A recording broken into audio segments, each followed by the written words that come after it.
All right, welcome back. I'm Roger Kingkade. That's Rob Breakenridge. We're very pleased to be welcoming to the radio right now Green Party leader Elizabeth May, who is on the hustings. We're reaching her in Toronto in between an interview with Peter Mansbridge of the CBC and a flight back to BC where she will continue campaigning. Elizabeth May, it's great to have you here. There are so many issues in this election, from refugee crisis to the economy to environmentalism. What do you say that this election is about?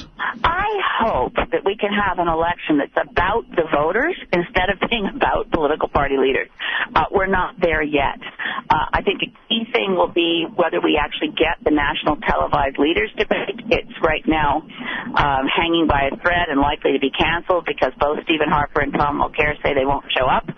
But I think out of respect for the voting public, leaders should show up when they're offered an audience of 10 million people in order to explain themselves and to explain their policies. So, I really would love this election to be about more than whatever kind of herd mentality develops on the campaign trail. Yes, the refugee crisis is of real importance. Yes, the question of stimulating our economy and avoiding a recession is of real importance. But so is our health care system, which doesn't seem to be getting on the agenda. The Greens are trying. So does the climate crisis, which isn't on the agenda so far. So is the question of a policy for our seniors, a strategy to get our youth engaged in starting their life without crushing student debt, able to get a good job and buy the house you want when you're first starting a family. These are all critical issues that matter to Canadians, and I'd love it if we were discussing the issues that matter to Canadians instead of sort of jockeying for position as if it was a horse race. Well, certainly an issue that's been at the forefront here in Alberta anyway has been the question of what's happening to the oil sector as they've been reeling with lower oil prices. And I don't know. Should Albertans be nervous about the Green Party platform as it pertains to oil and the carbon tax you talk about, your position on pipelines, etc.? I don't think so, and I think the more we have a chance to speak with each other and share ideas, the better for Canada. I definitely believe that we need a national energy policy that must be developed so that no province and no region is disadvantaged. The Greens believe in creating a Council of Canadian Governments that creates a space at the table for the important role played by municipal order government. So Don Iveson in Edmonton and Nye Nenshi in Calgary, municipal level of government is very important and has so far been left out of discussions on national policy. So we believe that if we sat down at the same table and tried to figure out a national energy policy, we would be producing bitumen out of the oil sands, but instead of trying to ship it out raw to other countries for refining, we'd be investing in northern Alberta, and we'd take the boom and bust cycle out of oil production in northern Alberta by creating steady long-term jobs in upgrading and refining finished products that would be used in Canada as well as exported. Okay. So we're not in any way suggesting that the Alberta economy should suffer as we address the climate crisis. Quite the contrary. In fact, the best place for Alberta to cut greenhouse gases fast is by shutting down coal-fired electricity. And that's a place where, although it's provincial for sure, the investments that the Green Party wants to make in the east-west electricity grid so that we can be better able to provide renewable energy to Albertans, whether it's from British Columbia or from Manitoba, while Alberta builds up more renewable energy. This is all very sensible, pragmatic nation-building stuff. Is there a contradiction there? Because this platform says that Canada should be off of fossil fuels by the middle of the century, yet you just talked about a strategy to spend billions of dollars on massive new refineries that would take years to get built. We're going to be left with all these white elephants at the end of the day? Well, the key to the infrastructure that we want to see in northern Alberta is that we recognize that over time, bitumen will be both too valuable and too dangerous to burn. But we will need carbon input to producing petrochemicals. So long term, we see the production of bitumen in northern Alberta transiting from fuel to feedstock for a petrochemical industry. That infrastructure can be adapted and used for that. When we say off of fossil fuels by mid-century, we're talking about being off of the dependency on fossil fuels. There will be residual use of fossil fuels for a long time, but the reality of it is that we need 80% reduction below 1990 levels of greenhouse gases by 2050. That's the kind of figure the rest of the world is using. Canada is going to be drawn into that whether we're ready or not, and the Green Party believes we should be ready. Okay. So that sounds to me then like you're saying get off gasoline and stick to plastics. Well, you know what's going to be, absolutely, in terms of the long-term future of petrochemical products, we are going to be looking at a really quick transition. I think it's coming remarkably quickly, and they're off of the internal combustion engine. Now, initially, I thought that, and there was a lot of interest in the hydrogen economy and fuel cells, but it looks much more likely that the world is going to be transitioning to electric vehicles faster. And frankly, what we see happening in the People's Republic of China, the investments they've made, and frankly, they've stolen the technology from other countries, let's be clear, but they're going to be producing electric vehicles more cheaply than we can in North America. I don't even say it entirely tongue-in-cheek, but I can see it a moment when suddenly Canadians find they're buying their cars at Walmart, and they've all been made in China, and they're electric vehicles, and there's plug-in stations everywhere. And when Alberta's producing its electricity from wind and solar instead of from coal, that will become both a very convenient way of energizing your personal transportation. At the same time, it will be fossil fuel free. That's not a pipe dream. That's already happening in lots of places around the world. Where I live in British Columbia, you see a lot of electric vehicles, and we have free plug-in stations throughout the community where I live. All right, we're learning today that Canadian debt levels have ticked up once again. The debt-to-income ratio is about $1.65 now, so for every dollar Canadian makes, they owe $1.65. This is not a comforting number, but you did mention youth debt in all of this. So seeing as how debt is not something that's exclusive to youths, household debt is a very worrying statistic. Okay, then what's your plan around it? Federal government debt is now at over $614 billion, and 24% of that was racked up under Stephen Harper. Our budget, which is fully costed, pays down debt faster than the Conservative plan currently does. Okay, but what sorts of fiscal or monetary policy would you put in place to alleviate personal debt? Well, we definitely need to encourage Canadians to save more.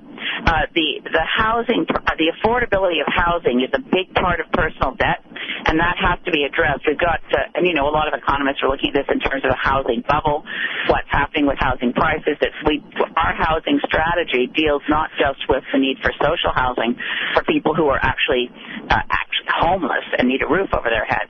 We're also looking at a mix of measures, which does require bringing other jurisdictions to the table to reduce the threat of this large bubble around housing prices, which actually makes it very hard for people to enter the housing market, and then they're burdened with a large degree of personal debt.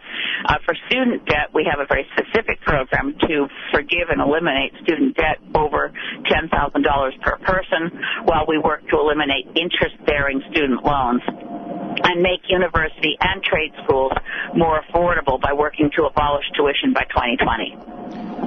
Curious about something in the platform that didn't to me seem very green, and I was curious about it. Now, Canada Post has been in the news, and there's been controversy over their restructuring plans, but this platform calls for home delivery to be there for all Canadians. Now, about 2/3 of Canadians get their mail from community mailboxes. Many of those go back 20 or 30 years. You're going to undo all of that? We want to undo the recent cuts, and as a matter of fact, in terms of being green, the current postal service, which is door-to-door, involves postal workers walking their beat. The changes to community boxes actually involve driving from community box to community box. But we're advocating this because we think Canada Post, as a Crown corporation, can be profitable into the future by diversifying its services. Other countries around the world have done this. And when you consider, and I think anybody listening to me who has a experience of a smaller community will know that a lot of the commercial banks are withdrawing their services and their branches from smaller communities and neighborhoods. The infrastructure of Canada Post and Post offices across the country can provide a range of services that are being withdrawn otherwise. So banking, insurance can be provided as a diversified range of services from Canada Post. This serves a number of social benefits, but it also ensures that the postal delivery door-to-door, which, let's face it, small business really needs it. And while the mail, in terms of personal letters with stamps on it, yes, we still send the occasional card in the mail. Most people are more likely to be using email than Canada Post. But that same, it cuts both ways. People relying on the Internet for online shopping have created a real surge in Canada Post delivery of parcels. So we want to make sure that those parts of Canada that are not going to be profitable for for-profit postal delivery, for-profit Purolator, for-profit parcel delivery, we need Canada Post. We need it to be profitable. We're not in favor of subsidizing the service. It can pay for itself because the business model has worked in countries around the world. Okay, but hang on. You didn't answer the question, unfortunately. The question was, are you talking about restoring home delivery to every single Canadian, or do you believe that somehow... we're talking about the recent cuts. Well, why was 2013? Why is 2013 we would so... reverse the recent cuts and continue with home delivery everywhere that has been receiving home delivery as recently as 2 years ago. So why was 2 years ago the perfect balance? That so many Canadians... something that benefits from a sustainable base for ensuring that Canada Post remains profitable. Well, I think a different way of asking the question is we saw outrage against... I didn't hear your question. We're in traffic here. I'm sorry. That's no Robin, problem. Roger, can you repeat that? Well, a different way of asking the question is, are we just trying to capture a segment of voters who are upset by Canada Post's announcement 2 years ago that we're moving to more of these community mailboxes? No, we're looking at the public good in a modern 21st century Canada. Postal service is part of that. We have a fundamental disagreement with Stephen Harper and that ideology on a couple of points. And one is that we believe that taking care of each other, common services, make sense for instance, for the public broadcaster, for maintaining and improving our rail service between cities, for maintaining postal service, and doing it in a way that's profitable. If you have people in management who make such services suddenly money losers and the wheels start falling off the bus, what happens is you move to privatized services, which are not in the long-term best interest of Canada. Okay, let me pull something out of what you just said there. And since you said that you're not talking about subsidizing Canada Post, it needs to be able to operate and it can operate profitably, then what do you feel about the public broadcaster? The same thing? Should it be subsidized or should it be made to operate independently and profitably? Well, the essence of public broadcasting is that it is by definition not profitable. It is by definition subsidized. I think it's been a mistake that CBC moved in the direction of competing, which is really unfair to private broadcasters and certainly a radio station like your own. It doesn't make sense for CBC to be competing in the same market for advertising. The goal of public broadcasting around the world is to ensure that there is a source of news, a source of cultural sharing of information that simply won't happen if it is for profit. So it's not the same. It's not the same argument as where Canada Post is currently profitable and can remain profitable. CBC, Radio Canada, are part of a public trust of ensuring that Canadians are well informed, from as well as having the production of Canadian cultural products that simply won't happen if they are solely for profit. There are a lot of promises in this platform. We're obviously not going to have a chance to go through the entire platform, but you do propose spending in a number of areas. How would you intend to pay for all of that? Well, you'll be happy to know that the full budget is also, that the overview is at the back page of the document, we are running a balanced budget, and the details are all to be found on the website, line by line, revenue item by revenue item. So I think we're the only party in the last election, and we may be the only one in this one, that actually fully discloses to voters where we plan to find the revenue and how we plan to spend it. We use a private firm of economists who are neutral and nonpartisan, who also have access to the budget of the current, where it currently stands, and we build on the current budget of the conservative administration, and we report where we vary from their plans. So, for instance, we continue with income splitting for pension income. We will continue to move to reduce the taxes on small business.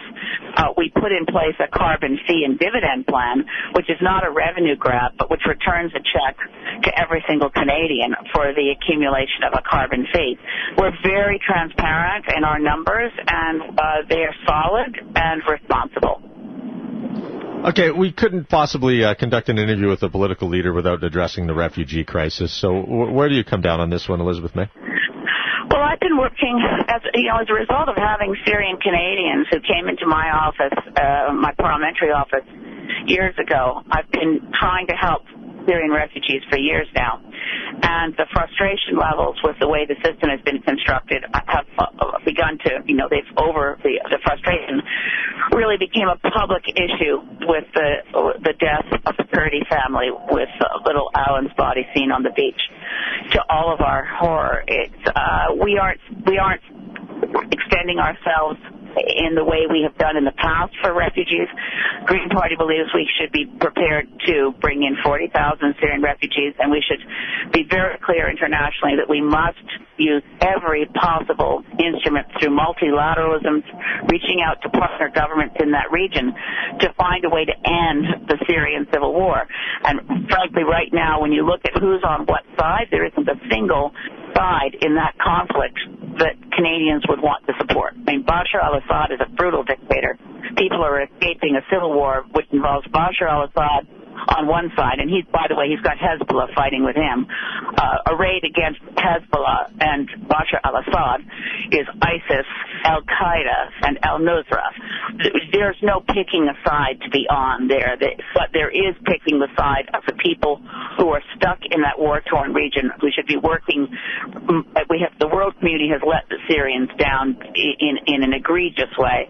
We need to work to have a no-fly zone, a ceasefire, and apply every possible pressure, including we should be on the border between Syria and Turkey, stopping the export of black market oil, which is fueling fueling ISIS's coffers. That's where they're getting the money to run their horrific organization, is through sales of black market oil. We should be stopping that flow. But ending the fight against ISIS, though? Ending the airstrikes? Airstrikes aren't a fight against ISIS that's making any meaningful difference. It'd be much more effective to stop the flow of money to ISIS. That's a useful role. So I would not agree with Tom Mulcair that we withdraw from the fight against ISIS. But let's do something meaningful instead of conducting 2% of the bombing sorties. Okay, fair enough. But then, do you rule out as well personnel in the area? I mean, we have some trainers in there right now, but do you rule out using infantry? We don't rule out personnel in the area, but we would want to be sure that what we were doing was in support of other nation states. I believe, from what I've learned of ISIS, that they are not necessarily politically motivated. They're an extreme, zealous religious death cult, and the reason they put their horrific acts of sadistic brutality and violence on YouTube is to draw the West into the region. They want us there. We have to be very careful how we proceed, and what we must be careful of at every step in the region is that we don't do things that make things worse. Right. And Canada's role in deposing Muammar Gaddafi and the bombing of Libya made the situation in the entire region, but particularly in Libya, much worse. But it also fueled ISIS because by rejecting a ceasefire in Libya and insisting on the removal of Muammar Gaddafi, the warehouses full of Gaddafi's weapons ended up in the hands of Al-Qaeda and ISIS, which is a mistake that was made with the best of intentions. I don't for a moment suggest that Mr. Harper wanted to help ISIS in allowing those weapons to fall into ISIS and al-Qaeda's hands, but it was predictable and foreseeable, and I spoke in Parliament at the time to say this mustn't be allowed to happen.